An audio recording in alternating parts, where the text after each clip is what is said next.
All right. Hello, everybody. Welcome to another episode of Tech Bros. We are here to discuss. Did he just freeze and we're not frozen? No, I see him. Am I still frozen, You Roy? see him mid? Mhm. Yeah, he sees me. Sorry, it looked like you were frozen. You can hear me, though, right? Is everyone just letting him have this hat, though? Like, this is not a weird thing? Everyone's just letting him wear this? I don't even think Roy can hear us, bro. Roy, you alive? No, it's definitely Roy shit. Yeah, It's not us. I can't hear Amit, and he's frozen for me, but I can hear you. Oh, Tell Roy to log in and... yeah. Refresh. Okay. Roy. Anyway. All right. Hello, everybody. Welcome to Tech Bros. We got to talk about Robinhood earnings because that is coming up. Roy, can you hear me now? I can, yeah. Okay, perfect. Tanner, what's up, Crody? I feel like I haven't seen you in so long. What's up, dude? I actually love whenever you come down to Toronto. It was actually a lot of fun. Him trying to say Crody to everyone was a new experience, but yeah, that was a lot of fun. These meetups, man, we're gonna have to do them more often. I think I'm gonna do one with my own audience. It's clearly a success. Yeah. So much fun. Yeah, and I would imagine you have a bunch of people in Toronto that listen to you as well. So Yeah. super fun. Got to see Tanner over the weekend, and we got to talk about stocks. And today we'll be talking about Robinhood and earnings coming up. Earnings are on Wednesday. We'll be doing the live stream probably 3:30 p.m. Eastern starting, and it'll go probably until like 6:30. Before we get into the numbers, Roy, just like raw thoughts, how are you feeling going into earnings? We also have PayPal and SoFi tomorrow. In general, how are you feeling about this weekend and earnings? Well, the nice thing is we're going into most of these companies with pretty low expectations. Something to keep in mind, too, and I'm sure will be a factor when we look at predictions. Companies are expecting the corporate tax extension, the rates, to not be passed. They're guiding for that. So there is a headwind against EPS for almost all companies. So just keep that in mind when you're looking at EPS predictions and projections. But overall, like, we're going in with pretty low expectations for a lot of companies. And I like that. I prefer that setup. The nice thing with Robinhood, too, is we know the monthly metrics out to the last couple of days of March for most segments, like the trading segments of Robinhood. So it's easy to go into the earnings and know, like, okay, there's not going to be like an insane surprise, but there's also not going to be an insane negative surprise to the downside. So always relaxing like normal. PayPal, SoFi, and of course, Robinhood, Amazon, Microsoft, big week. Tanner, how are you feeling about Robinhood and your darling tomorrow morning? Tomorrow's going to be interesting. I cover a company that you guys don't look at, I think, very often, at least, which is Shift4. That's tomorrow as well. So I have about 3 names that I'm going to be paying attention to: SoFi, PayPal, and Shift4. SoFi, this will be the easiest I'm going to sleep tonight for earnings. They are going to smash it. For Shift4 and PayPal, my shoulders are up like this. I don't know. I'm sure PayPal will do fine. Shift4, I cannot wait to see what their guidance and commentary is going to be like around tariffs, around travel, around all those things. So that'll be very interesting to follow. But for SoFi, I sleep well. Yeah. All right, so let's get into Robinhood. Let's talk about that hat, dude. Actually, what is going on? I have no idea what you're talking about. Yeah. It's just a hat. Is it October 30th or something? What, like, are you getting ready for Halloween, or are you cooking meth in your backyard? What's the Dude, I just wanted to switch things up. To put on a little hat, you know? We went to one hipster bar with Tevis, and he comes back with a fedora. I've actually had this for a while, and I stopped wearing it a while ago, and I'm like, you know what? I want to wear this again. So, yeah, that's why I'm wearing it. Yeah, But, all right. Okay, so 917 million is the expectation. First of all, this was 907 a couple weeks ago, so I don't know how it got to 917. Right. Yeah. Okay. Okay. So I'm not tripping on that. I am getting a bit nervous in terms of them hitting that number. And that's what we'll talk about today in terms of all of our projections, but I don't have 917. So if that is the actual revenue estimate, I don't know if we get there. So let's just get through our raw numbers, then we'll get into the nitty gritty. Roy, top line revenue. What do you have on Hood? 900 million. I just decided to make it round. There's a lot that we don't know, but we know most of the numbers, and it projects to somewhere between 8 and 9. And I just figured I'd do the top range. I'm assuming that there's probably some ramp and acceleration, although I've not read any of the analyst notes relating to like why they're revising the revenue upward over the last month so much. But maybe that's a combination, with futures possibly doing better than expected, or some of these other products that we just don't get numbers on immediately. The gold attach rate, I don't know, but I think they're actually set up for a double miss for revenue and EPS. So, and it's not because of Robinhood's fault. Like if you look at the numbers year over year, it's not as outrageous as it was for the prior quarter 4. But it's still phenomenal execution for the company, and they don't do guidance because they don't need to. They have the monthly numbers that they come out with instead. This is just analysts getting a little bit ahead of themselves, and it's not atypical. Like this can happen in companies that are executing extremely well, that the analysts just keep saying, "Oh, it's going to keep doing better and better and better," and eventually it gets to the point where it's like, okay, the expectations are a little bit superhuman at this point. So I think that's where we're at. Why do you see EPS missing? Taxes and revenue. Okay. Also, we had some fines, right? We had some SEC fines. What's your tax rate at? I'm assuming that they're going to be taxed at 24%. I could be wrong 24. on that. Okay. But I had the EPS at between 30 and 31 cents for GAAP. So the way I did it a little bit differently, if I remember correctly, they still had a small amount of tax benefits, something like 4 or 5 million. Yeah. Well, it was a little bit more. Let me see if I can pull that up while you talk. Okay, so I set the tax rate at 20%. And on $381 million of operating income, which is what I set, this is essentially 34 cents of EPS. So just slightly beating expectations. But that being said, I am missing on revenue. What's your revenue? 310. However, no, revenue 910. Sorry, 910, not 310. 910. Okay. And then that's, if contra revenue and all that stuff is going to come in flat year over year, I don't know. It's going to be hard getting there in terms of trying to beat what Wall Street has for revenue. But yeah. So 88 million remaining per the 10K filing. But the thing is, this is not GAAP. This is non-GAAP EPS. So it still does impact their tax rate and everything. But we don't know how they're going to realize this either. So is it going to be in the first quarter? Is it going to be throughout the year? Don't know. So I figured I'd rather just assume a higher tax rate with just a little bit of that benefit realized versus banking on all 88 million. Yeah, this is the not Robinhood Weekly. It's Tech Bros. It's the Tech Bros. That's the shirt. It's a T for tech. No, not really. Yeah.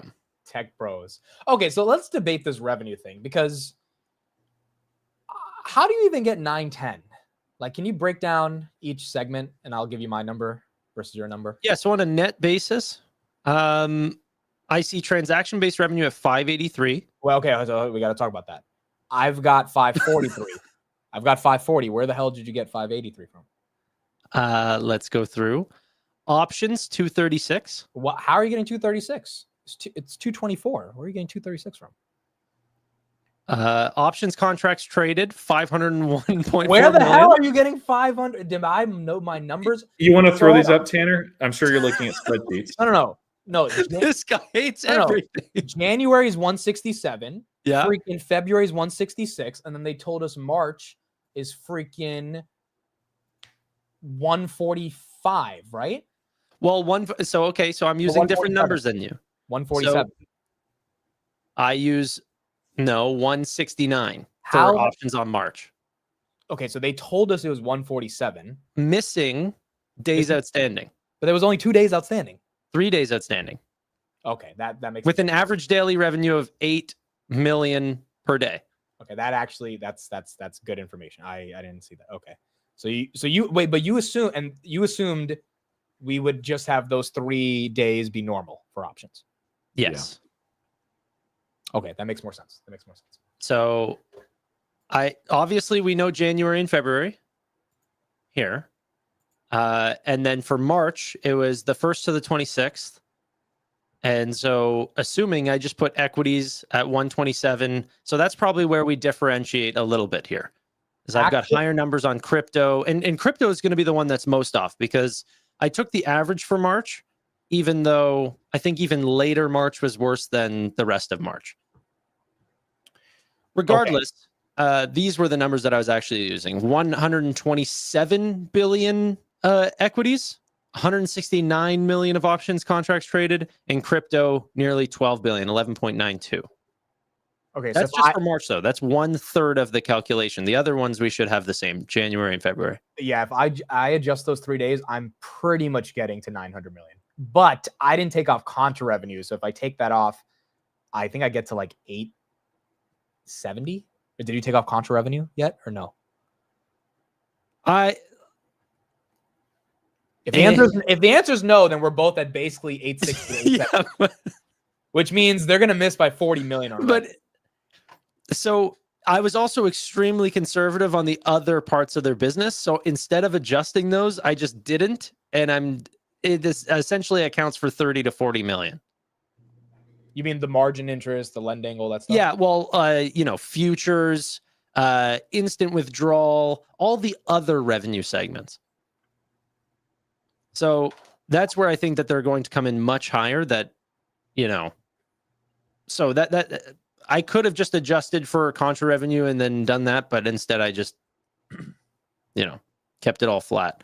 Anyway, let's go back really quick because I'll explain my numbers. So transaction-based revenue, 583.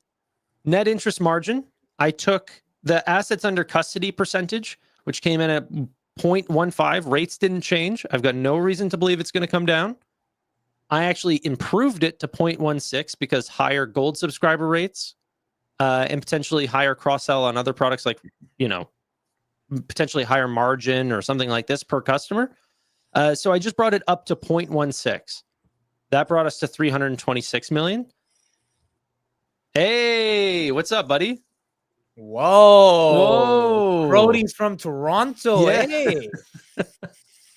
I like it, eh? Not bad, eh? Very good, eh? All right. And then other revenue, 50 million. Wait, so you gave them, dude, other revenues, they did 30 million last time. You're doing 20 for futures and index and all that stuff, right? They not get 46? Contract. But event contracts was like a couple million. I'm a little bit more conservative than you guys on that. I saw 46. Is this number wrong?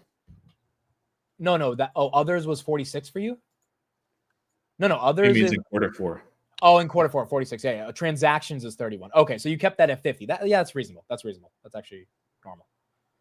That's to account for, event contracts, all that stuff. Yeah. Event contracts, credit card, whatever. Okay, so others is 50, transactions is around 600. Oh, and instant withdrawal. Sorry, that was a big part of it. Yeah, that one's fine.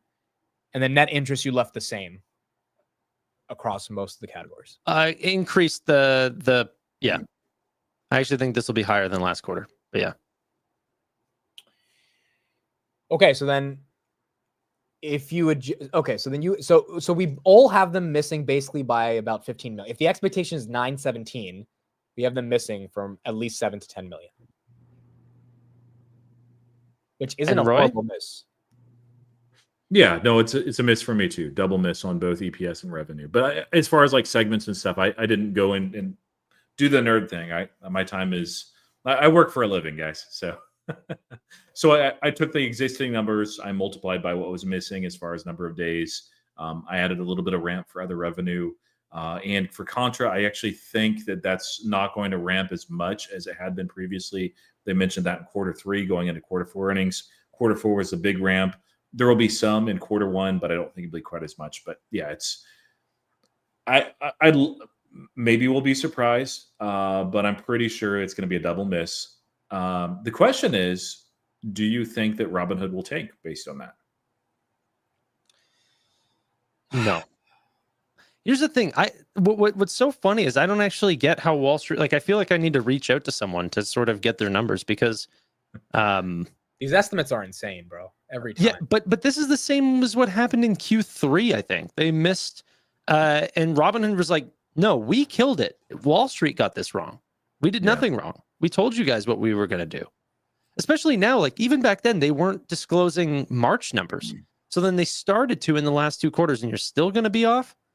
Which makes me think that we are the ones who are off. That's what I'm thinking. I was like, there's no way Wall Street got March numbers. They're smart enough to account for those 3 days that Robinhood didn't disclose. And they had to be way aggressive to account to get to 917 on those 3 days. We're being even more conservative than them. So maybe we're missing something in terms of just not being aggressive enough on some of these estimates. Yeah, I mean, it could be. Perhaps futures is like really killing it. Events contracts did better than we expected. They have some sort of other revenue service that we're not aware of. UK is, I don't know. There's a lot of different little factors there, but we see the big numbers. They're doing fine. They're doing well. I don't think Robinhood will dump on double miss. It'll probably pull back some. But this is a company like going in, like we know most of the numbers, so it's not going to be a huge miss or a huge surprise either way. And they're executing. Like that's honestly for me as a shareholder, that's what's most important. Is not whether they hit these arbitrary analyst numbers, which they might end up being right. We might be the ones that are wrong or not. It's, are they continuing to execute? Are they iterating? Are they leaders in this field? Are they continuing a pace? If so, I'm very happy as a shareholder. And that's exactly what we saw during Investor Day. That's what we saw at the Robinhood Gold event. And I'm sure that's what we'll see at the crypto event. Baskar says, I expect 950 in total revenue. How do you get that number? That's love to know. It sounds like a guess. It sounds like a guess, dude. Like, and we got to be realistic here, right? When we're trying to get earnings expectations. Now, one thing on EPS that I think we're not accounting for, what if they bought back a ton of shares? And that's how they crush it on EPS. They have, I think, 700 million left to spend in their $1 billion buyback. That's for all the way to Q4, though, no? Or is that 2 more quarters? No, so I mean, they spent 97 million in Q3, 160 million in Q4. So let's call it 250, which means they have another 750 left to spend, give or take. For 2 quarters. What do you mean for 2 quarters? Yeah. They have $1 billion authorized for. $1 billion. No, but they have to spend it in a certain amount of time. 2 to 3 years. Okay. So if they saw the March 13th lows, which was like 34, I mean, if they bought 10 million shares, probably not 10 million, but like 5-6 million shares, maybe that helps them beat on EPS. I don't think so. It really feels like for a number of companies, I've seen this with EPS projections where they seem to be missing the fact that taxes are a thing and companies are guiding. And I don't know how analysts would be missing that, but it just, I don't know. There's so much uncertainty and turbulence. Maybe they're just focused on that. They've not revised things in a while. That could be a case. Like if you look at Tesla, this is not Tesla Weekly or anything, but going in, I looked at those numbers. I'm like, dude, they are not going to hit these at all. Like I just felt like analysts said, you know what? I'm not going to revise anything. We're going to keep it and pretend like it was back in December when I put out my numbers. And of course they missed and didn't matter. The stock went up. So someone says Zacks Investment Research is saying the estimate is 898 million. Seeking Alpha and Yahoo Finance are saying 917. So that could I looked at even Earnings Hub. They say 923. Fuck, dude. So, yeah. Now, one thing that we did miss, I believe, in Q3, and we're really not missed, but forgot, was that 90% of the cost basis, their cost structure, is fixed. And so as they ramp, but this isn't a significant ramp from the previous quarter. So I wouldn't expect that as far as, like even if you adjust those numbers, and Tanner did, to the upside as far as the take rate, you still don't get there. So we're missing something, or they are. But either way, it's going to be a great quarter. Even if it's a double miss, look at what the company is actually doing. So, okay, so let's look at that really quick, because that's also interesting. Let's talk take rate really quickly. What did you do, Amit, for take rate on all the contracts, equities, everything like this? Did you keep it flat? Did you? Yeah. Options, I have 47 cents. Yeah. Equities is 14, right? I have it at 15. Okay. And then crypto is 62, I have. What? What do you have? 53. No. Okay, maybe I'm looking at the wrong math. Let me do the exact. You went from 42 to 50 to 62. Well, my crypto. Hold on. What's your crypto revenue? Because I might be saying the take rate wrong. My crypto revenue is 225. But I missed the 3 days, so like bump it up to like, I don't know, 225. Yeah, I'm at 248. That sounds the same. Okay, yeah. So if I miss those 3 days, yeah. So then we have the same take rate, basically 53 to 54 cents. 0.53%. Yes. Okay. If you want to share my screen really quickly, I could just show you what I'm staring at. So historically, they've been at a higher take rate for equities. That came down in Q3. Here, wait. Let me make this bigger for everyone to see. Is that better? Yeah. It dropped down. Then we started to see this sort of start to increase. I'm increasing it even further. 0.015. It's not going to make much of a difference on the amount. But why would you increase the equity take rate further? It's just historically where it sits at. It sits at a higher rate usually. Okay. I don't know why it fell in Q3, but it looks to be rebounding back to what they've historically held it at. Got you. That makes sense. Okay. So this is just sort of a rebound to normalcy. Options contracts, I kept flat. And then for crypto, I'm expecting still a continuous rise in crypto take, but not crazy like what they did quarter over quarter before. More like what they were doing, before, like a slow ramp. But even then, like I'm accounting for all of that. I'm accounting for a large amount of increase in gold members, accounting for margin increase per customer. I don't know what else. Maybe people are expecting a massive boom in, like, I assume index options contracts traded counts as options contracts traded. That's my assumption. Not for futures. Futures I don't think is being tracked. Legend volume I feel like is being tracked in the volume. So we see how much they're doing. We already know how much they did for Q1. Yeah. I don't know how many hidden revenue sources they have that are past what we already see. Credit cards, I mean, it's big, guys. It's not that big. Like 8 million, 10 million bucks. Yeah. So crypto, we kept it at low 0.5s. Do you think there's any world where we're underestimating that, and that's where they beat, and that's what the JP Morgan guys are not underestimating? Yeah, but that was my question for earnings last quarter was, hey, where do you guys see this settling out at? And they said, we don't really see this being an endless climb. We're actually trying new ways to lower the take to offer our customers better pricing. So if there was an answer for them to say, hey, we're testing 0.6%, 0.7%, I feel like that would have been their opportunity to have said something. Funny thing is, that was my question. So I can't see how they would see something that I didn't freaking ask about. I don't know.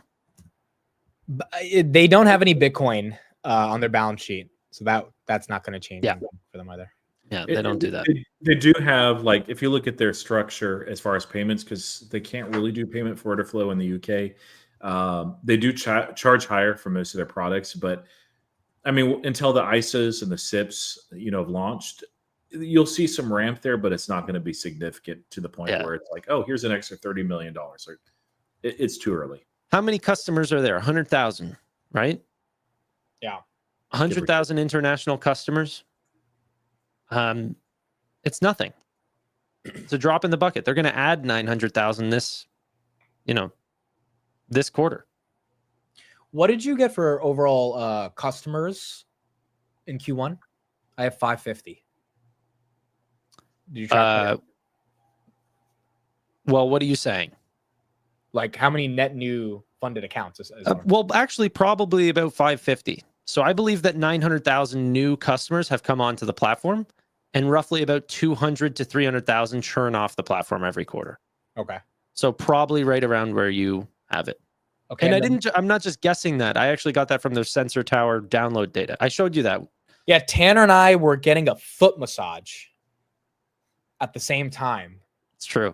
In Toronto, and he was like, "Hey, you want to look at my phone?" And I was like, "What you got on your phone?" And then he showed me the sensor data. So, yeah. So Tevis was giving you both a foot massage at the same time?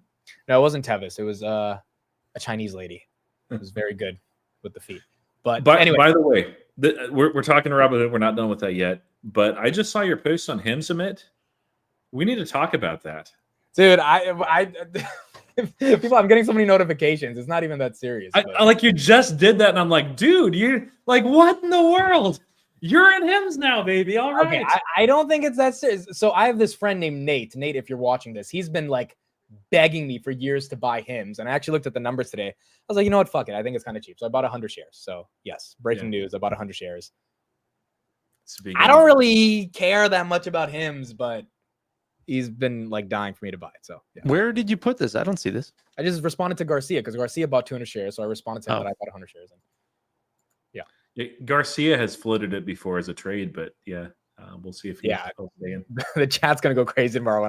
But I didn't buy because I like believe in Hims. I just bought it because I'm like, all right, it's trading at 6 billion, doing 2 billion in revenue. Like, yeah, I could understand why people are thinking it's cheating. So. It's a company that it'll take a few years, and there are some headwinds, but it's going to be one. Robinhood will beat, by the way, as far as getting in the S&P 500. That should be this year. Should have already happened, frankly, but it may be this next quarter. But Hims is one of those that, like, you can look at the company that they have. Their market cap is way too low right now. But like, look at what they are, what they're doing, the industry that they're in, what they're able to excel with, and you can see a pretty easy trajectory for them getting in the S&P 500 in a few years. So that was my very simple thesis. And then when it fell and cratered to $13, I'm like, okay, I need to like actually do real DD in it, and that was enough. Bought it at 17. I've got a higher average now, but yeah. I don't think I'll be making content on Hims. It's just not an interesting company to make content on. That's why I think a lot of the influencers on X just brag about the stock and how undervalued, but they don't actually make content on the company. They're just like, Hims is going to $1 billion or whatever. I'm like, okay. But there's no actual, there's no wealth transfer thesis. It's like, it's dick pills and freaking losing weight. Like, there's not a story there, you know? So it's not interesting. I think it's a pretty interesting story, but it's not, invest what you're interested in, what will actually hold your mind and what you'll be willing to pay attention to as far as earnings and stuff, unless it's a small amount for you. So, but no, I think that there's a pretty impressive thesis there with the distribution that they're able to do. It's an industry that just needs to be disrupted. They're disruptors, and the distributors are going to win. And Hims does that very, very well. What they're really good at, and there's a couple of people have referenced it as well, a Martin Shkreli interview. And I know that he is not like I don't know that you'd trust him like with your wallet, but he's a smart guy, and he had a great interview with Hims House. And it's worth watching if anyone's curious about him. I saw his quotes. I thought it was good, but like, do you think they're revolutionizing the entire healthcare system, something like that? Not the entire healthcare system, but a piece of it, yes. Okay. Look at the three of us, eh? 3 Hims owners. I don't know. That's right. Yeah. It's just really not that exciting of a company to me. But the people that think it's like changing the entire healthcare like, yeah, then I get you can get excited. But I haven't seen that type of content, bro. The content I see on Twitter is people just talking about how cheap it is, which is good content, but it's not like meaty content around. Well, I guess I need to make those videos then. So yes, you do. Like, there it is. All I see is people predicting it's going to go to $1,000 a share on Twitter. I'm like, that's just not a fun community, in my opinion. So honestly, like we're getting to a point. This is not where Hims is at right now. They're a distributor. They're a compounder. You can look at they actually handle mergers and acquisitions very well too, and they're great at identifying the next thing. But really, like that next leg beyond the products that they're talking about. They've not talked about this yet, but they have this AI system called MedMatch, which I think is the way that a lot of medicine is going. Where and Shkreli made this point, I thought it was very good because he's very good in this field of like if you're a dermatologist. And let's say you've been in the field for a while, you know how to treat all sorts of different types of skin issues. There's something like 50 conferences on dermatology each year. There's like 50 publications that are putting out scientific research and knowledge each year. You're a dermatologist. You're paying attention to some of that, but a lot of it you don't have the filter for. AI will catch those things as AI continues to improve. And when you have a system in place and you handle AI well, as far as MedMatch, you still need physicians. There are certain things that physicians need to prescribe that you're never going to want AI or, physicians just kind of looking at and signing off on. But they're increasingly going away from, basically, there will be at some point over the next few years, and there's regulation that's needed for this, AI agents that are handling most of that as far as, the telehealth needs of people. And then you have a physician that's actually managing the fleet of AI agents. HIMSS is capable of being a big leader there. They don't do insurance though, so they're not going to catch all of it, just a part of the market, and they'll continue to iterate too. So I don't know. It's interesting, but it's not Palantir because there's only one Palantir. Yeah, that's fair. I think there's definitely a thesis. We didn't even stick to the Robinhood name whenever it used to be called that. Now that it's called Tech Bros, we're not even sticking to that. We're going. I want to get back to that. That was a yes. And my apology. I saw your post. I had to say something. Robinhood. Okay, so net deposits. Tanner, what do you have on net deposits? I don't know if I track for that. I have 14 billion. I took my March number down to 4 billion to account for the weakness in the market and people not depositing as much. I don't think that changes our estimates across revenue, but we know they had basically 6 billion for January and February. I have a couple things that I have written down in terms of assumptions on average assets under custody per user climbing. I think that'll happen. Okay. But not too much in terms of just actual deposits. Assets under custody, I think, will surpass 200 billion. Although I think that it might have taken a slight dip as they continue to just add on new members. It will be a benefit to them. So that I'm excited for. Yeah, I think it'll be a little bit lower, just market pullback and all of that. So, and taxes. Sure. One good comment right here by Saeed. I thought retail bought more during the dip. He's right about that. In March, retail bought 40 billion worth of stock. One thing we might be undercutting is the volumes. If retail ended up buying the dip but we know the volumes. Well, those last 3 days in March, what if they were more aggressive than what we're assuming? Because that's when they'd have to be really aggressive. Yeah. Right? I don't. Yeah, you know what? You're right, Amit. It's actually the 50 million has been covered. Imagine if that's what where I happened. think it'll be a surprise is April, in which we'll see in this earnings call. They'll probably throw in April numbers as well. I think that could be really exciting because the volatility was really high in April. Wait. For. Are we forgetting about the gold month? There was a 2% match, right?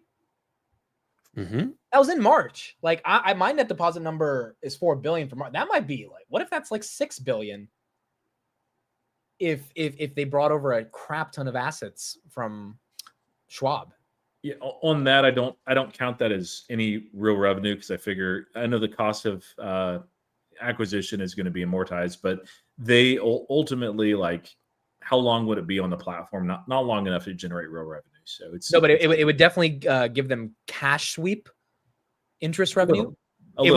Also, we might be underestimating, like, if they got a lot of rich people to transfer over, those rich people are on margin, right? So Robinhood can increase their margin interest in the month of March if they transferred millionaires to the platform. I mean, like, maybe there are some things that Wall Street's looking at that we're being too conservative on. Granted, I'd rather be conservative than aggressive. So, real quick, can I get off topic again? Did you say anything about your SoFi predictions whenever we stated that at the beginning of the show? Well, I have a simple way of earnings previews for companies I'm not super deep into, which is pump or dump. And I mean, Answer what is pump. ranking in terms of companies that you have the most on the line with? Where does SoFi land you? Because it's not off the chart. It's definitely ranked. No, I think it'll pump. I think it'll do good tomorrow. No. But what I'm saying is, like, is this in your top 10 companies of? I don't even own 10 companies. No, I mean, it's like, everyone knows my position. I've 100 call debit spreads, 15, 20 strikes for. Yeah, but where does that land in terms of your rankings of most important companies in your portfolio? like Fourth? Dead last. I mean, it's a $3,500 investment, right? So I think it's literally the smallest position I have. Oh.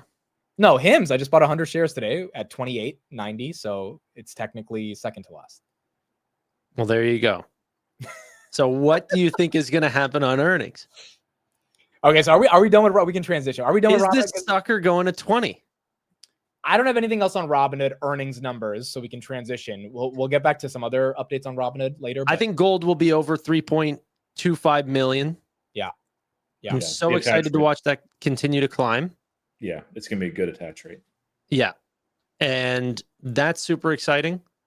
Also, I've got a lot of comments about SoFi with their subscription that Devin Ryan wrote in his report. I thought was super interesting about SoFi Plus. But now that it's Tech Bros, we can talk about anything. So it does let us transition.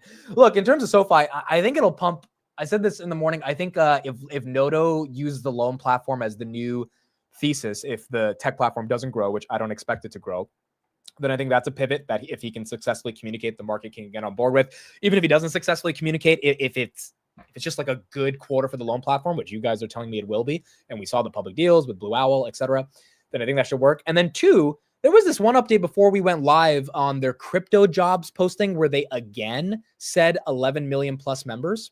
Yeah. So I think it's inevitable. DDI posted this. They're going to get freaking a big, this is going to be like a 900,000 plus quarter for members. I don't know if it's inevitable. I think it's inevitable that they have 11 million users. I think that's clear. It's just whether or not it happened in April or if it happened at the end of March. Yeah, that's fair. And so, like, I have the amount of downloads. I have that data. It shows 850,000 downloads on their app. So they need 20,000 more people to become members via their website than downloads on their app. Like, I don't know. It's possible, but it's a stretch. It's a stretch. And I hope it happens. Roy, do you think they pump tomorrow? No, SoFi will go to $11, but it'll be under great earnings. Lutnick is, I believe, commenting at 2 p.m. and he does a fantastic job of absolutely killing any momentum in the market, especially names that I'm holding. So I think that he will rise to the occasion and just stop whatever kind of rally is happening and crush it into the ground. So I have the opposite take. I think they've kept him away from the media for 2 weeks. Why would they bring him back to the media? It's because of something good. I mean, like, if Lutnick wants to go to the media, he's going to go to the media. No. If Trump wants him away from the media, Trump's not going to let him go to the media. I think Besant's speaking at 8:30. I think Besant's going to say something really good, and then at 2 p.m., Lutnick's just going to echo everything Besant said. That's what I think is going to happen. I hope you're right. I like when Besant talks, Lutnick talks, man, just no. Yeah, because Lutnick I agree with you. Lutnick ends up saying something stupid every time, but I can't imagine they would want to mess up the momentum. I mean, the S&P was up freaking, it's the 5th green day in a row all year, right? Why would they want to mess that up with Lutnick unless there was something really good they were announcing tomorrow? That's why I'm kind of thinking it'll be okay. Or more negotiation tactic and him playing, hardline, and Besant is like, oh yeah, things are rosy. Like, it's good cop and bad cop is the way I see it. And the only thing is, like, Besant is kind of good cop, and then Lutnick is like chaotic evil cop. And I think we'll see more of that tomorrow. So yeah, I got some hedges on the market just in case, and I'd love for those to go to zero, but I'm taking some precautions, and I'm not getting my expectations up too high, even if everything's really, really green and nice in the market in the morning, and it could be. man, it's going to fade. So is your SoFi price prediction what it is every single quarter then? Is that what you're telling me? It's $11? No, it changes from time to time, but it's been 11 for a while, and it's all very calculated, very recent, with a lot of macroeconomic factors, and based on the beat and the sentiment read, and no, just kidding. It's 11, just because price targets, especially around earnings, are very arbitrary. Like going back to last week, Tesla, you would not have expected, based on the really, frankly, horrible numbers that they put up, that the stock would have done what it did. It's easy. It's one thing to predict what a company will do in earnings, but to actually predict what the stock will do as well. That's why I don't play earnings. I mean, like, with rare exception, like even when I'm like 100% certain that the market is missing something significant and the stock, as far as earnings, will do very, very well, I've gotten that right before, and the stock sells off anyways on some silly little thing or some macro thing. You never know. And so I think that's what we get tomorrow. I put a poll in the chat if you think it'll be 15, 11, 12, or 14. So far, 37% of you say 15. Tanner, what do you... Of course. Bro, you could have said 15, 12, 11, or 20. There would have been 20. Okay, so are we pumping at 20 tomorrow, Tanner? No, but here's the thing. I don't know what the stock's going to do. I've never known what SoFi stock is going to do. The fundamentals have been, in my opinion, easy to follow and easy to gauge. The company is more linear than any company I've ever followed. I mean, like, they can have good results here, bad results here, and yet they continue to beat on revenue, on EPS, push guidance. It's the same thing over and over and over. It's exactly what investors should want. Okay. It actually, companies like this should get a premium, right? Like expected results over and over and over. But yet they're just such a young company that people just don't believe in them for this yet. But they're going to continue to have a triple beat. They're going to show off new products that new products that are working better than, Wall Street or potentially even MIT is expecting, loan platform business. And so hold on. What do you think Noto, by the way, Mark Carney just won the election in Canada. What do you think Noto says tomorrow to get people to finally believe that this company is worth a lot more than what it is right now? Or does he not need to say anything because the numbers will be that good? What does he need to say? So myself, I think that I really do think that we're going to probably go down on earnings despite really good outcome. EPS will be a little bit softer, maybe. I just think it's a meet there. But what could happen, and I don't think it's impossible, but I think it's unlikely because it goes against the traditional pattern of Anthony Noto, where they will guide extremely conservatively. They will always beat and they'll always raise, and I think that they'll do that. In this kind of macro environment, a lot of firms are being a lot more cautious when it comes to guidance. And so they're not guiding, they're issuing two sets of guidance, or they're saying, we're not real sure. They're even pulling back guidance.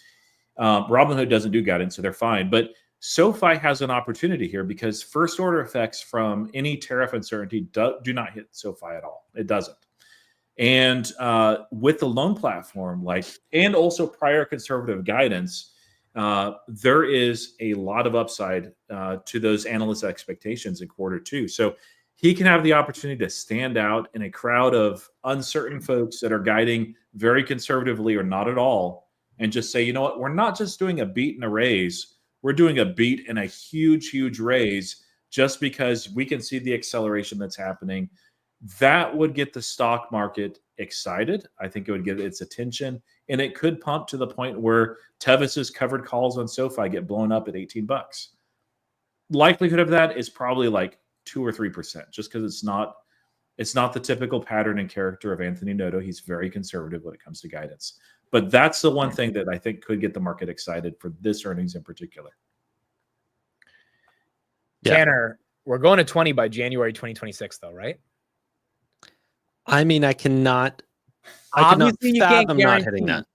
20 Canadian. Okay, so Matthew Anderson has my same spreads, but he has 1,000 of them. So if we get to freaking 20, he will have $500,000 and he only spent $33,000 for that, for those options.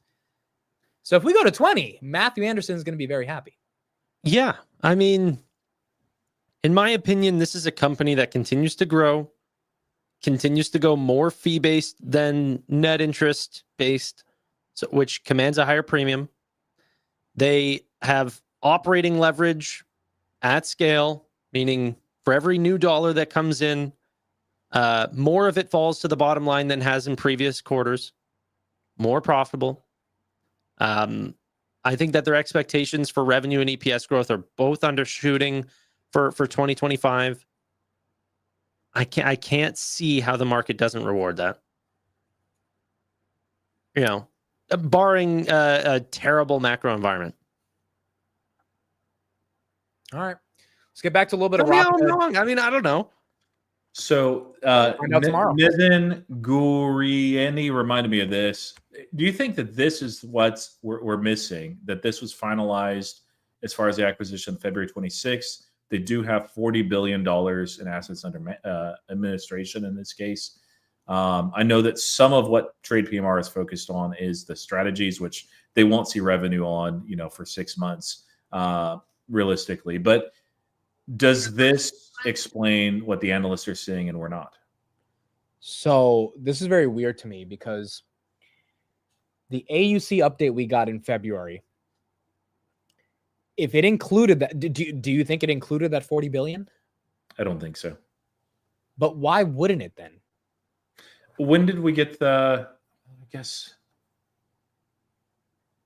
What? Yeah, February 26th. I don't know.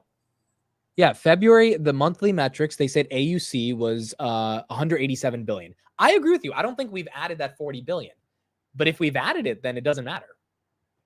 Like, it's not going to make a difference. Unless we get a ton of revenue from the referral affiliate-based commission they have from the wealth management TradePMR, like, actual business model. But yeah, that's something where I don't have a good handle on, and maybe you guys do, of like what kind of revenue TradePMR was actually generating on those on that AUM.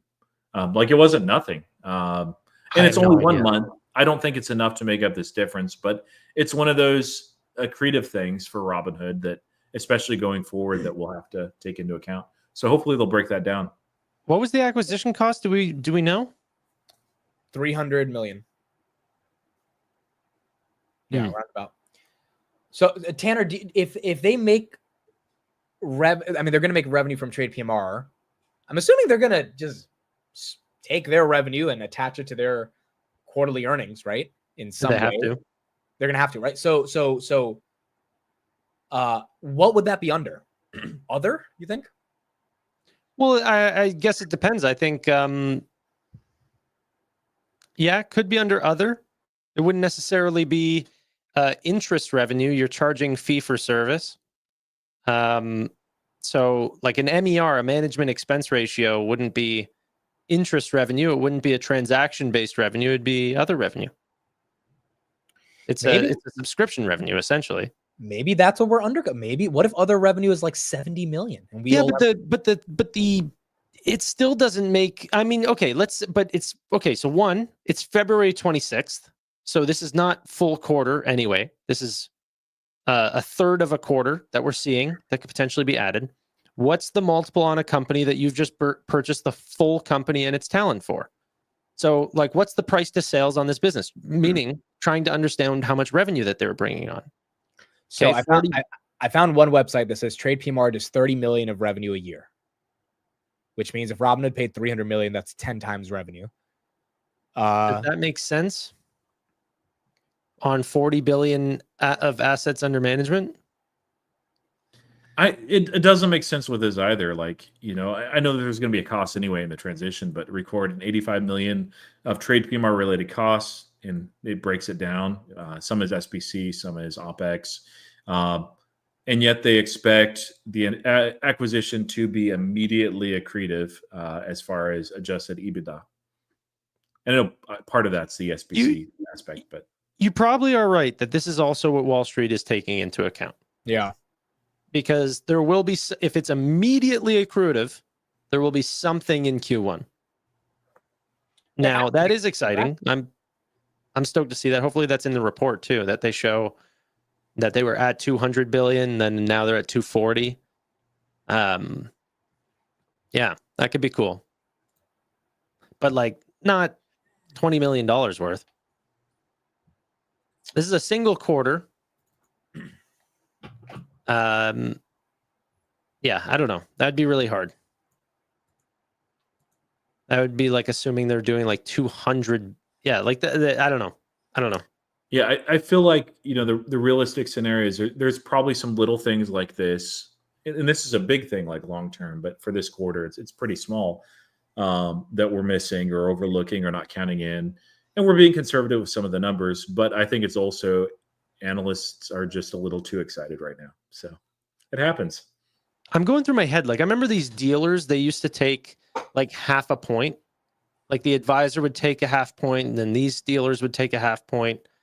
And then that means that the customers would have to pay 1%. Let's say that that's even smaller because they're essentially a tech platform. Like maybe they take what, 10 basis points on 40 bill. Like I don't know what their take rate would be. There's a couple websites saying it's 25 to 30 million a year. I don't know if 10 times sales is a appropriate revenue to pay for a company like this, but if Robinhood wanted the AUC way more than the revenue, then they definitely have the cash to be able to pay 10 times revenue. And so maybe that's how they justified it. But 30 million, that would be, every 12, if you divide that by 12, that's 2.5 million a month. So yeah, even but if advisory services are revenue, like the AUC is revenue.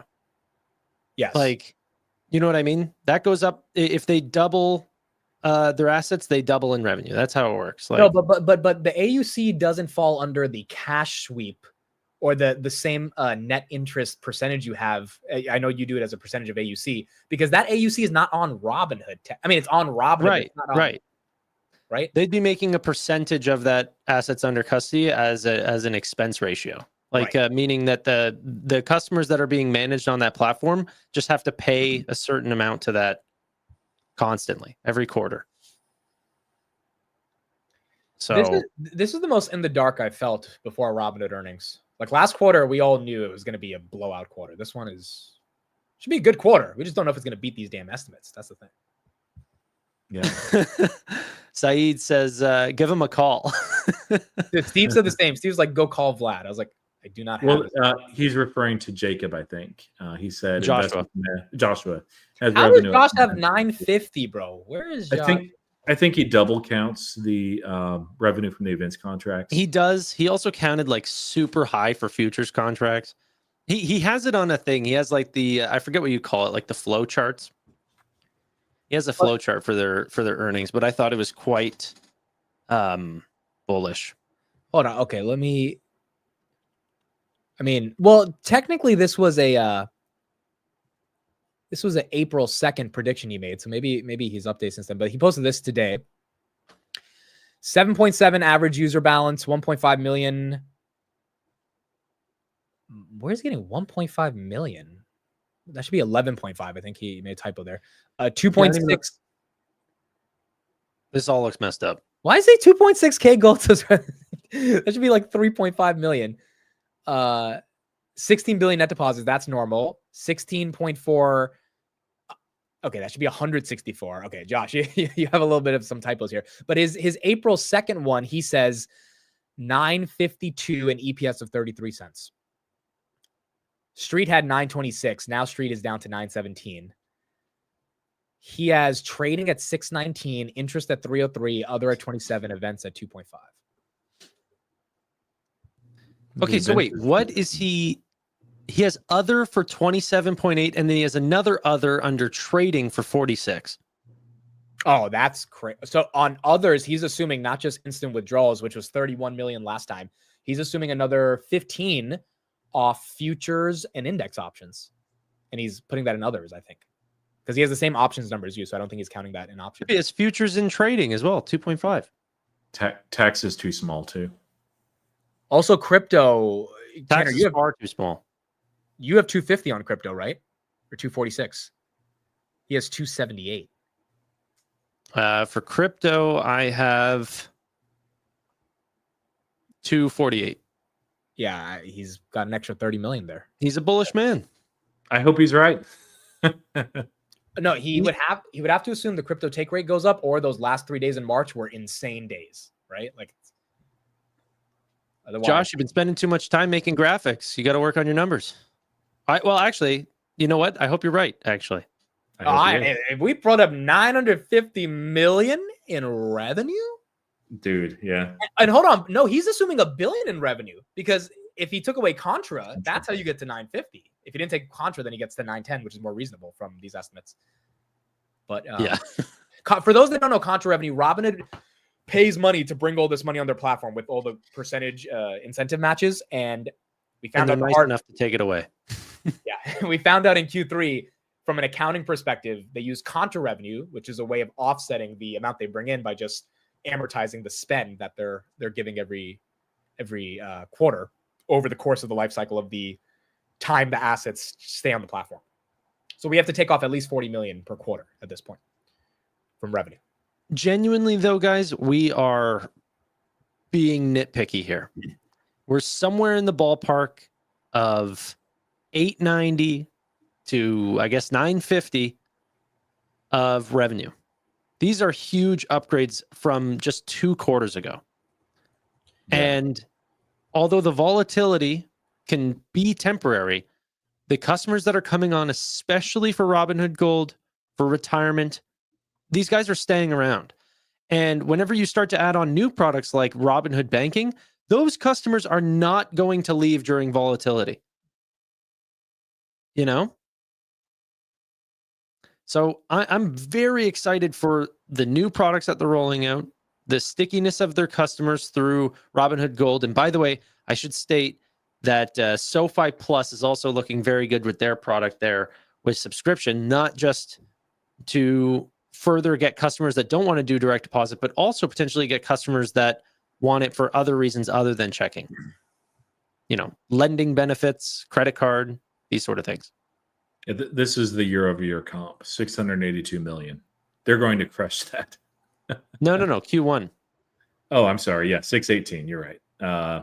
Yeah, this was an easier comp, but even these, like, if we have a crypto winter, if we have a bear market at some point, yeah, we might see those again. But you can just see the way that this company is scaling. It's ridiculous. So, yeah, none of us have any issues on earnings. It's just like, we want this stock to pump a little bit, and you got to beat earnings to do that, especially in this macro. So that's what Tanner means by being nitpicky. Hey, we touched the 50s again for a little bit. We could see that again. And all we really need is just macro certainty. And we may get that on Tuesday before Robinhood earnings.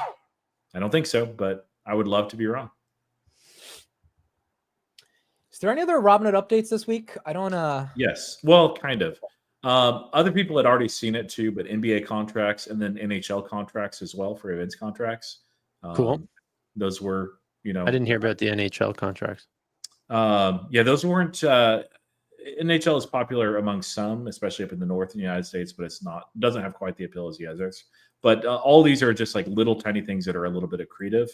And then, like, I like seeing this too. We won't get into the politics of it, but this is Polymarket. But like the first comment. Well, first, so this is Tevis basically saying, like, yeah, there was an arbitrage play here between the parties. You can see the volume right there is $80 million in volume on the Canadian election. And then the first comment, I would have bet on it if it was Robinhood. There's a lot of people that'll associate. Why did Robinhood not allow Canadian betting? It's Canada. Who cares about it? No, but that's still a big event. Why do we not have that on the prediction? Robinhood does not care about Canada. Just kidding. No, but that's weird, right? Why would we not? That's a big one. I'm not sure. They probably should have, to be honest. I'm really not sure. There's maybe some legality stuff that we're overlooking. I think it's legality stuff. Yeah. I don't think so. I think it's just what they think is popularity. No, but Kalshi definitely had it, right? Yeah, but why didn't we have it? They have a lot of things we don't have. Yeah, but this is a big one that we should have. This is Canada's election. It's a big one, right? But I think, you know, they didn't do it this time. But you can think over the next 12 months, And we talked about some of the legislation stuff and lawsuits in the last couple of times that we met too, where it's really going in favor of Kalshi, which is Robinhood's partner for a lot of these. They will make a decent amount of revenue over the next year from this, like a pretty decent. And a lot of these events where they're like, they don't have Canadian elections like this every year, but they definitely are aware. It's kind of like with crypto tokens that they're offering. Like there's a lot of opportunity out there, and they're just trying to pick the very best ones. And maybe this is a miss. And I know just because of some pushback, they weren't able to offer Super Bowl like they wanted to. But yeah, I'm neutral overall on the sports betting specifically. But I don't know. It's revenue. It's going to be very exciting to see what that does over the full year. I think that it's probably not going to be the first of the new products that they've launched that gets to that 9-figure annual run rate, but it's not going to be the last of those either. Yeah, I don't have much to say. Sorry. I was going to say, I agree. I mean, I think a lot of these verticals they're expanding on, and they should keep inflecting. Bitstamp is going to close in another month, I think, as well. So that should be important. And then Robinhood will be at a Bitcoin event. It's not their event, but they're talking at some crypto event.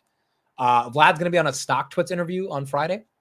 So one thing that the company continues to do is put the CEO in a diversity of media landscapes to get the message out there. Yeah. And so we just need some good numbers. And also, I mean, look, let's if you want to psychoanalyze, this is Vlad for 30 seconds today. Do we think his facial expressions equals a big beat? Hey everyone, Vlad here. It sounded like everyone enjoyed our first video earnings call, so we're bringing it back again. We're going to be streaming on Robinhood X, YouTube, and our investor site at investors.robinhood.com. So please tune in. Tune in to hear from me and Jason. April 30th, 2 p.m. Pacific. We'll be discussing live our results from Q1 2025. Hey everyone, Vlad here. Yeah. Look at that smile at the end, bro. Hey everyone. Look at that. Come on, bro. Are we gonna miss because of that? Come on, bro. That's a nice smile. I don't think Vlad really cares about whether the analysts are right or not. Like he knows what the company is doing. And it's very clear. And that's the thing you have to remember too. Like most of us here are long-term investors that are watching. Companies can miss quarters. They can have quarters that are not as good. Robinhood will have more of those than you might expect just because it's very dependent on the macro. And if we have continued uncertainty, if we have a crypto winter, like it's going to be a little bit rough for a little while. Not as far as the actual company, but the stock price might be for a bit. But I mean, what they're building is pretty incredible. It's hard to see like over the next 5 years or over the next 10 years it not being, significant as far as growth. I think a lot of people, I don't know if you want to answer that question, by the way. Yeah, we're going to be on the call again. We'll be on the call. Okay. Yeah. I didn't know if you were going to be sneaky about it. Everybody knows at this point. So. Yeah. Have you thought about a question? Nope. Did Roy? Yeah. TradePMR. How EBITDA accretive is it? That's fair. That might be answered for you, though. It might be. And it's one of those things where I'd like to look. I need to actually come up with a couple others just in case nothing pops out at me. But when we see the numbers, same time as everybody else in the market, we'll be digging through that, looking, and I'm sure some questions will pop out. There's a good comment from Let the Farts Out that says, Vlad is looking at 10 to 20 years in the future. Look at his age and compare it to, some of the greats. But no, I do think that this is one thing that a lot of people get confused about is like, they look at it because it's a brokerage, because it's such high volatility that they want to trade a company like this. But over time, this company has gone one direction. The new users that are adding on, the better back-end tech platform, the better margins. Those are the things that I think even during these moments of whether we're 10 million in or out of where Wall Street is expecting us, it doesn't matter. It doesn't even matter at all. if you look at the times that Google has missed earnings, then go back and look at the chart overall without looking at the estimates. You tell me where they missed, like it looks like this, so I think that Robinhood will look very similar, and it's being backed by an amazing founder who's 40 years old. He's got 20 more years of unbelievable execution, and you get to buy and hold this company. Murica. I love that. Yeah, I mean, look, I don't think we get to see 32 again that easily without a bad macro, but if we do see some crazy 20% drop tomorrow, we buy the dip. Dude, so many people say they're upset they didn't buy the dip during this recent run. Yeah, a lot of people also did take advantage of it, whether it was 32, 35, 37. So a lot of people got a chance to get in. Some people missed it out. If we get an opportunity again, I think people will take advantage. Yeah, I would love to round out those positions that I have with my final buys in Robinhood and call it good. Couldn't over the last month, which was really annoying because it was a very attractive price. But yeah. I heard that, Mitt, you rounded out a position recently. Oh, NVIDIA. Yeah. 1,000 shares of NVIDIA now. Congratulations. Why are you saying congrats? I'm bag holding. There's nothing to congratulate. Yeah, but you're holding the best company in the world. Okay. I don't know if NVIDIA is the best company in the world. I mean, Palantir. You are holding the best company in the world, Palantir. There's a different ticker symbol out there for 4 letters that might end up being. Tanner hates Palantir. Which one do you think? Which one do you think outperforms from here over the next 2 years, 3 years, 5 years? I don't know. I think you do. I have no idea. I think you do, dude. I genuinely don't like. Could it be Palantir? Yeah, obviously, I think Palantir is more expensive compared to Nvidia right now. But like, could it be Palantir? Could I mean, who knows, dude? Yeah, Palantir for sure. Yeah, Luna is you know what? I've been looking for a company to hit 1,000 times price to sales rather than a company that's trading below Philip Morris. You know what? You guys are right. Brainwashed cult. No. See, this is where you're wrong. Roy and I both agree the stock is unbelievably expensive at $50. NVIDIA is going to grow faster than Palantir at higher margins. I don't get what. But you're not listening. Me and Roy are pretty objective about the valuation, which is why we're not buying right here. But if it could trade at this price to sales, what happens if Palantir really has an NVIDIA type of quarter, which still would make it expensive compared to where it's already trading at and how much has been priced in? But if it trades off more than just the numbers, which, I mean, literally that's what's happening right now with Palantir, who's to say it can't keep going up? Now, do I expect that? No. But would I be surprised by that? No, because I didn't expect 100 in 2025. So unless you just think it's purely hyped and it's going to crash back down to 30. No, here's the thing. Palantir has a lot of potential. I really do like the software. Like I'm there for it. Look at Tanner trying to say something nice. He doesn't care about the song. He doesn't care about any of it. This is what I always hear is like there's a bunch of people, even at the meetup, they're like, you can't compare this like any other company. This is something completely different. I'm like, this is what every delusional bubble sounds like every time. It's, oh, this is completely different. It's all. It's a SaaS. What? It is. As a company, it's completely different. It is. Yes. As a stock, you can compare it with other tickers. I think SaaS, you can trade it to compare it to ServiceNow, Snowflake. I mean, it's a very different type of business, but there is some overlap there. Microsoft, you can't really compare it to, even though Fabric might be the kind of sort of the closest. But as far as a product, like they're it as far as a publicly traded company. But yeah, you can compare it, and it is expensive. We're not buying it for that reason. Over 2 years, NVIDIA is probably going to outperform, but I mean, you can never guarantee in the stock market. But I think it's highly likely. Over 5 years, I think it's going to be closer than you expect, Tanner. NVIDIA is definitely super undervalued compared to Palantir. Like, there's just no way to go against that. I'm just saying, and I've been saying this for the past 6 months, and Roy the same, we now have to look at qualitatively justifying the value, or justify is the wrong word, but qualitatively explaining the valuation, because quantitatively, I can't explain Palantir being worth more than Salesforce. I just can't, and neither can Roy. And any bull who says they can is delusional. I agree with you, because you have to be objective about the fact that, you know, Palantir does 1 billion in free cash flow. Salesforce does 12. Palantir's trading like it's, but people love Karp because he can do what Noto can't, which is actually speak. Noto sounds like he barely had any. I don't know why you're bringing Noto into this.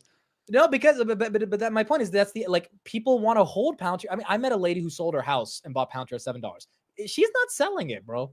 And if it goes down back to 60, 70, or she bought it at 7, right? She should sell just enough to buy a house, and then she can hold the rest, but you should trim a little just to be safe.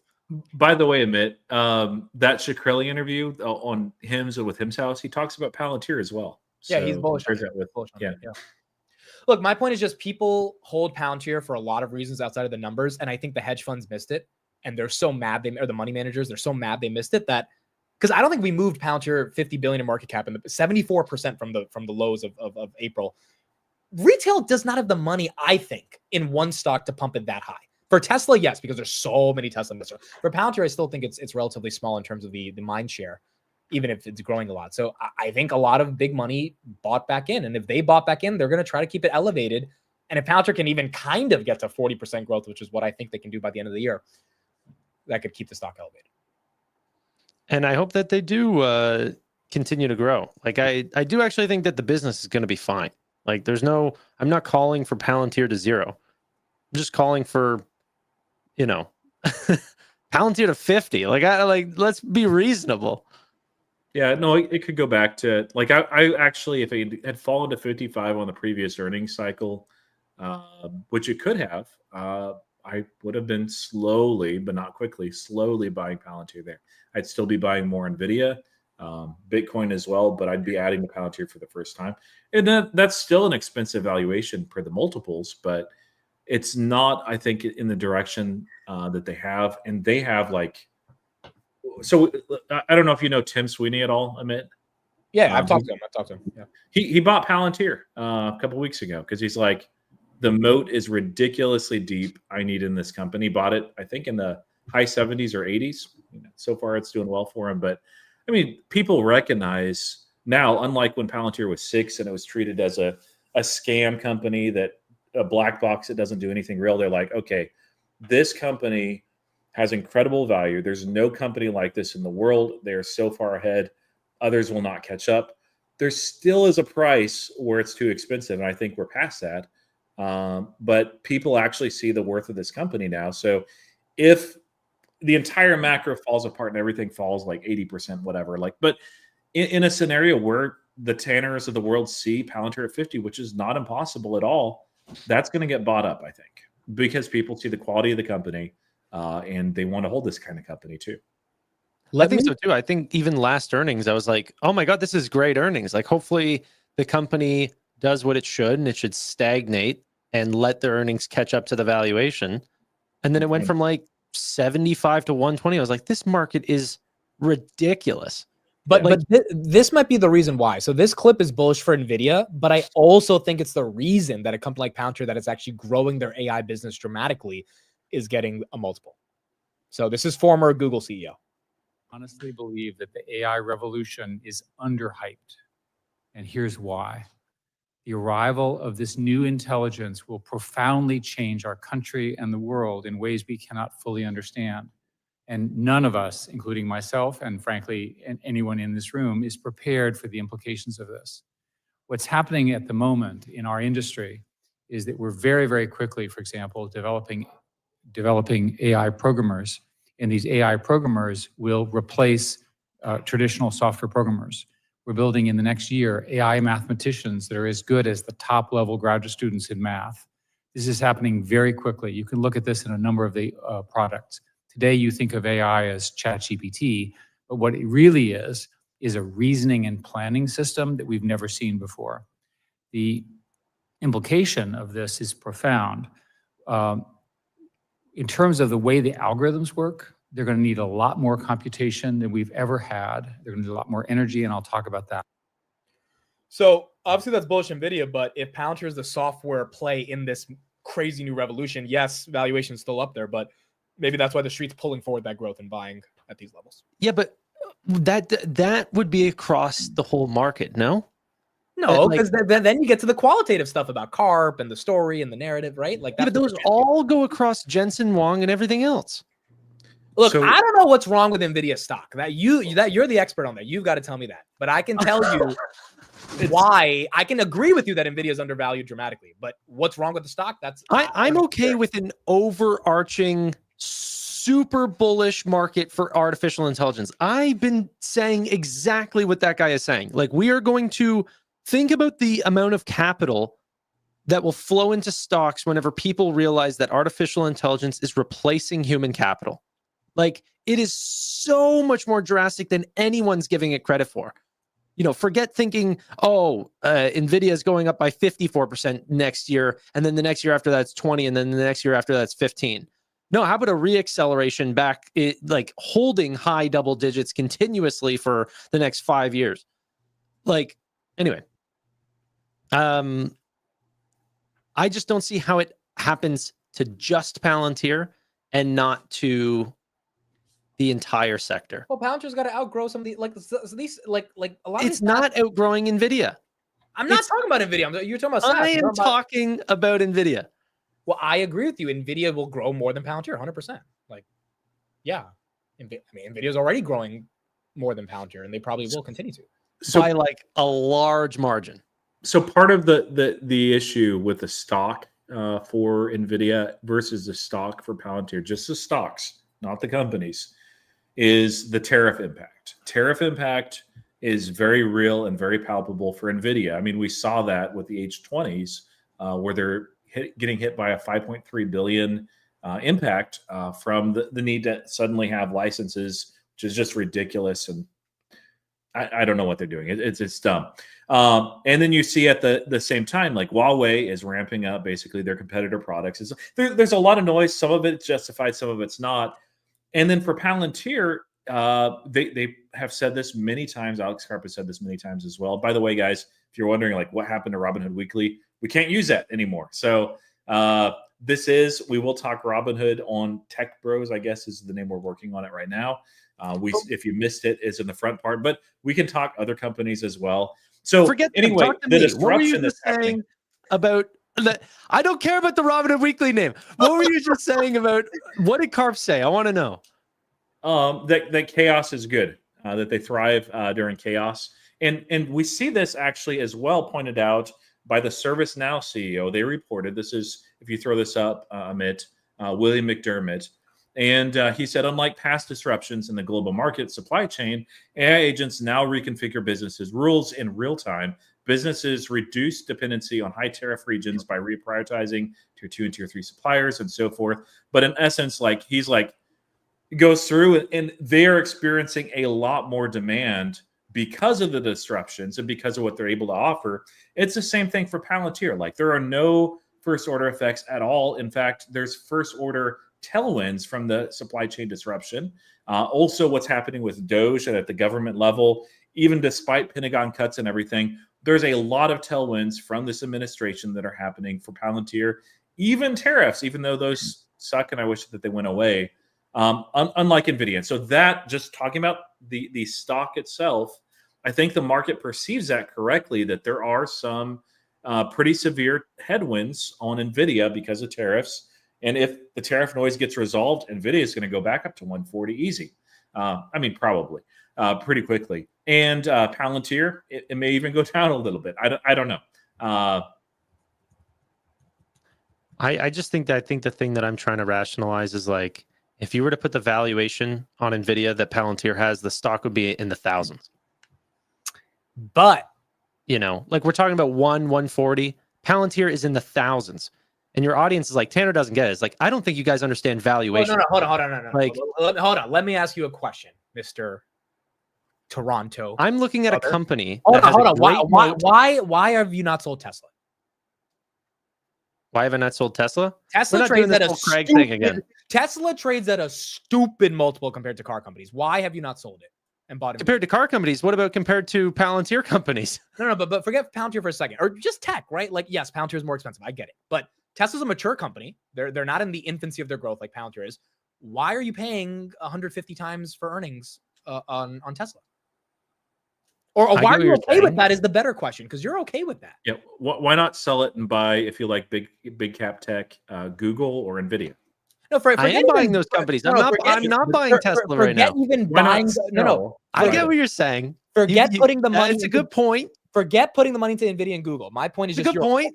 you're holding it with a crazy valuation, and then you're saying, Amit, why are you holding Palantir with the crazy valuation? So what's the difference here? Okay, I get what you're saying. Everything that I'm about to say, you can say for Palantir as well, but they're going after a large total addressable market that I think that they have. Sounds like Palantir. I already said you were going to get me on this one. Okay, it's not the largest position in my portfolio. Forget your portfolio. I don't care about your. I'm just saying anyone who owns, like, I think you bought Tesla back in the 20s, like in 2015 or something, right? Like the fact that you're holding it still is remarkable given the valuation. Yeah, I'm not holding shares that I bought back in 2015. Probably the shares that I'm holding on to. You bought before the thing really exploded, right? Yeah. Okay. So, and same with Nvidia, which is why you're a great investor. But you're holding on to your Nvidia's undervalued. The valuation makes sense. Tesla, the valuation makes zero sense unless you assume some crazy robotics thesis or FSD thesis, which I actually believe in, but I do think it is going to take some time, especially given all the lack of timelines that Elon has been successful on. So why hold it? Yeah, and he's been making it harder.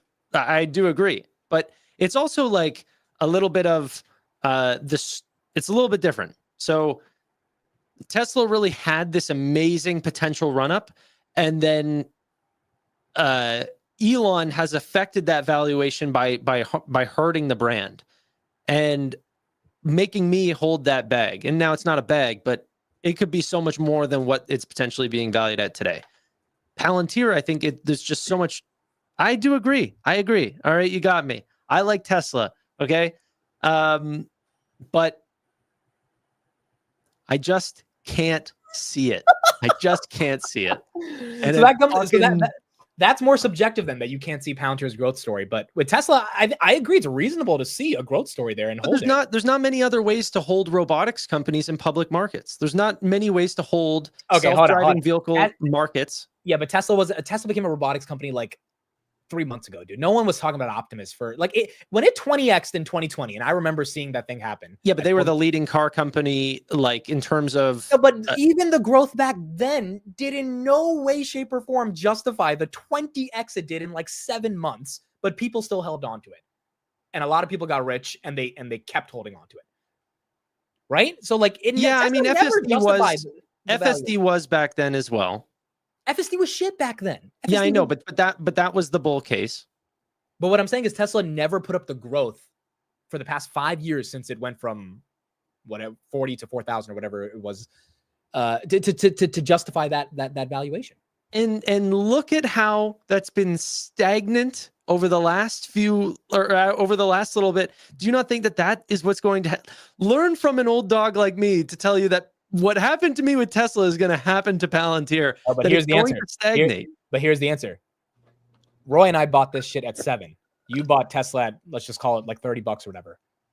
If Roy and I don't sell for the next 5 years and it stays at 100 or 85, we're still going to be pretty damn happy with the buys we made at 7, just like you're pretty happy with the buys you made at 30. So if you buy it at 125 and that's the top, sorry. But if I could offer you a way to exchange your shares for Nvidia, wouldn't you love that advice?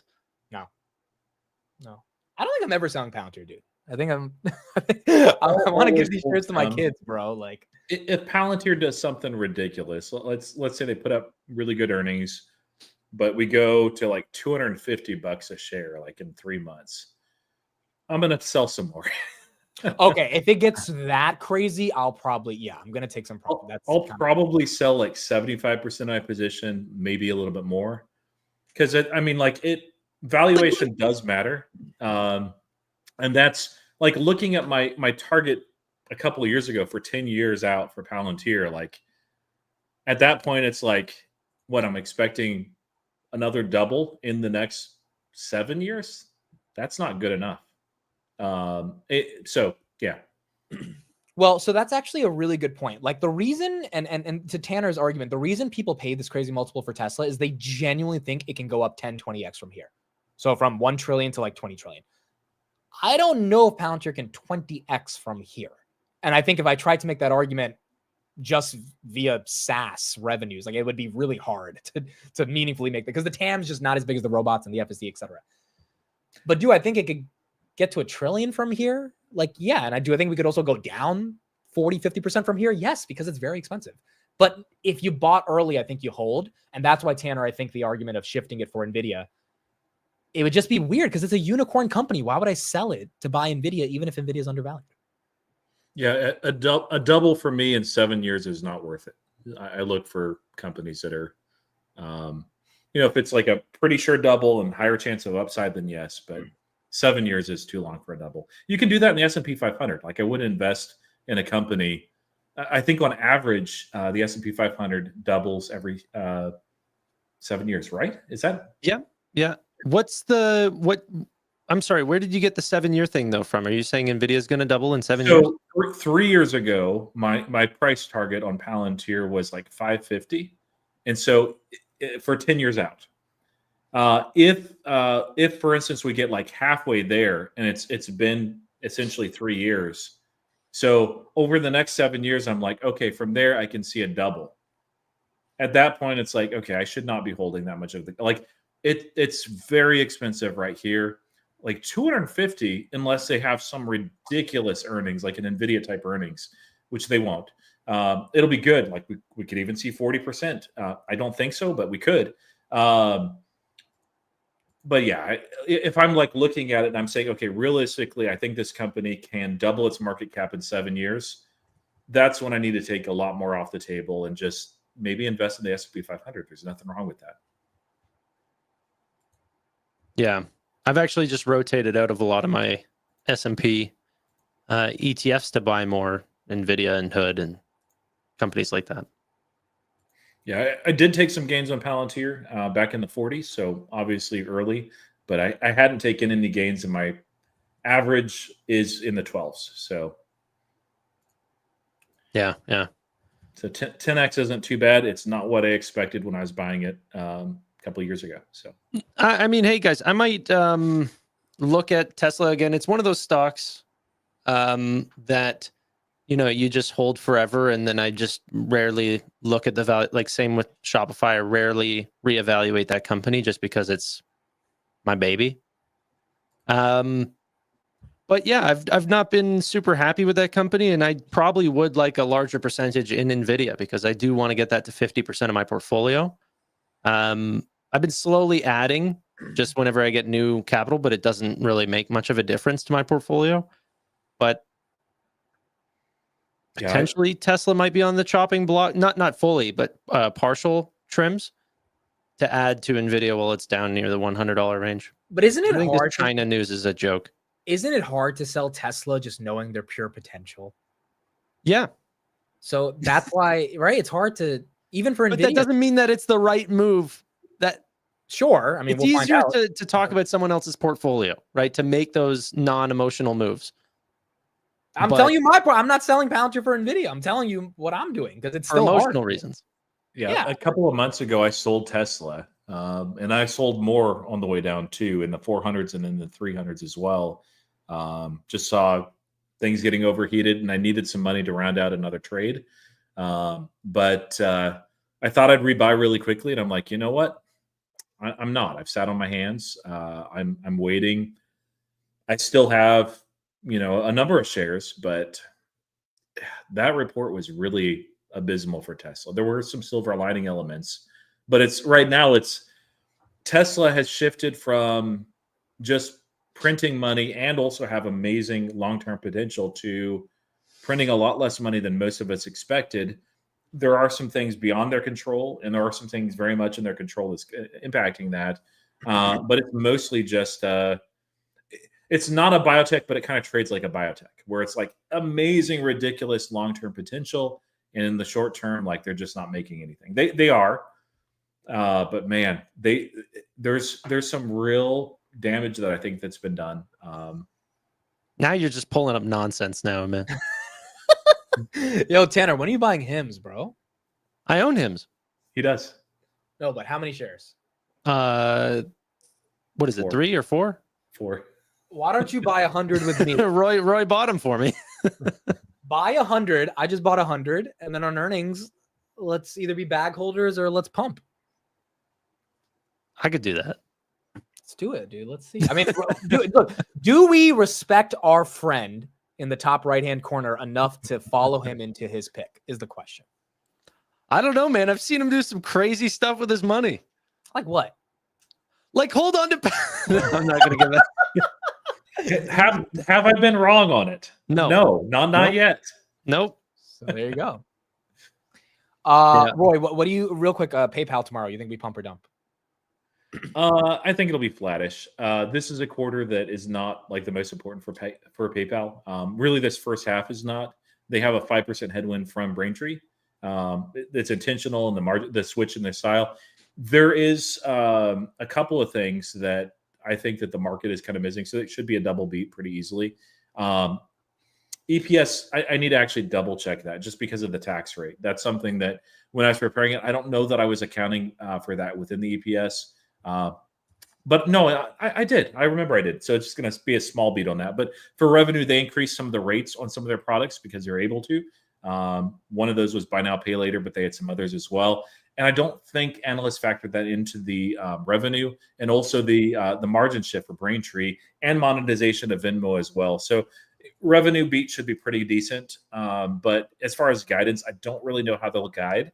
They tend to be very conservative. So one thing though, Amit, like it depends on how they guide. It depends what the analysts are actually expecting as well. But the United States dollar has been very weak compared to other currencies. The DXY is actually, I haven't looked at it today, so it could be wrong now, but it's about neutral for the first time in like almost 3.5 years. And PayPal and other companies as well that have a lot of international revenue, they'll report and they'll say, okay, FXN, dollar neutral. This is what we would have earned, but the freaking dollar is so strong. It continued to be strong in this first quarter, by the way, that we really made this. And in quarter two, if things hold the way they are, it'll be the first time where it's like, okay, it's dollar for dollar about equal. And the market, like looking at analyst expectations for the next quarter, not this one, they are very soft and very conservative and very wrong. So, but really, it's all about those products that they are building out, the stable coin, the advertisements, Fastlane adoption, monetization of Venmo, shifting over to PayPal One, a lot of other stuff that just it won't be a meaningful source of revenue this quarter or next. We'll start to see some of that in quarter three and quarter four, especially as they switch over. That they don't have the Braintree headwinds at that point from that strategy shift. So that's a lot to say. Don't worry about the earnings; they'll be fine. So pump. I don't know. Like it depends on the macro. Pump or dump? Do you think it's going to go up or down? Since I think that the macro is going to be lousy because of Lutnick tomorrow, down. Okay. All right. Well, Tanner, you got to get some. I mean, I got to get some sleep too. I'll be up early, but SoFi is going to be a big one for you. So, I'm excited, man. I got all my charts ready. I'm ready to go. Stoked. We're gonna have a fun live stream and hopefully some even, better portfolios if everything goes well. Roy, you're waking up early for it too, right? Tuesday mornings are my busiest time, and I can't get out of this one. So I'll put some comments on X, but yeah, I can't cover either. You're not streaming with us? Nope. Oh, I didn't know that. So Lincoln Tanner's channel, for those that are on my channel, he will be covering SoFi heavily tomorrow. Hopefully we get a good report. I think the report will be good. Question is if the macro allows the stock to do well. Every company has that breakout quarter. NVIDIA had it in May of 2023. Palantir had it. No, NVIDIA had it in March of 2023. Palantir had it in May of 2023. Robinhood had it Q1 of 2024. So if I were to state with SoFi, it probably already happened. I'd say, from 7, the loan platform business, it just doubled. That was a pretty good quarter. They showed off a quarter that 100%ed their stock. That's pretty good return. I'd say that's pretty great. I think we'll continue to see that, but I don't think this quarter is going to bring them to 26 or something like this. All right. Who knows, bro? Maybe it pumps like crazy. It'll be a great day. Maybe it flat. Maybe it dumps. But that's the fun about being invested. Yeah, no, dude. I think it's gonna be great. It will be. Yeah. All right. Thank you guys. Thank you, everybody. We'll see you guys next week. We'll have earnings on Wednesday, so we'll be live Wednesday, and then next week we'll be recapping everything with Robinhood earnings. Thank you, everybody. Have a good one. Good night, everyone.